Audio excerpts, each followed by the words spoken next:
Have you ever seen a basketball star cry over another player's win?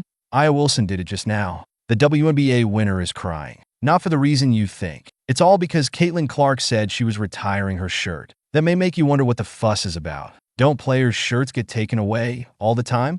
Not like this.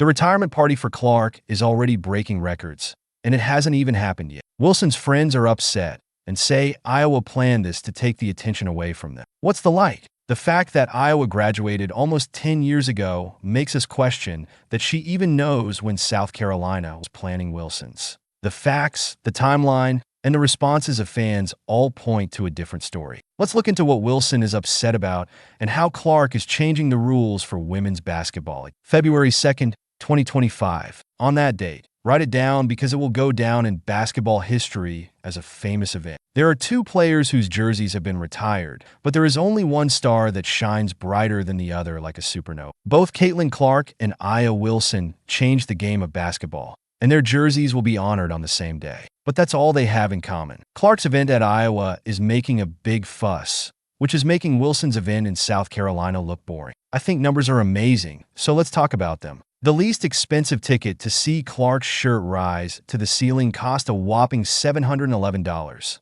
making it the most expensive ticket in the history of women's college basketball. To give you an idea, this costs even more than the cheapest NBA Finals ticket, and prepare to spend a lot of money if you want to get the best seats in the house. They cost more than $8,000. On the other hand, it only costs $25 to get a seat at Wilson's event. It's not a mistake. The difference in prices for Clark's show is more than 28 times bigger. There are a lot of responses on social media. It's not just about how much tickets cost. It's a huge change in hoops for women. Demand is at levels that didn't seem possible even a few years ago. Ticket prices for Clark's last home game broke records at $450 each. That doesn't seem like much when compared to her retirement party. Our view is that Clark is completely changing the way women's basketball is played.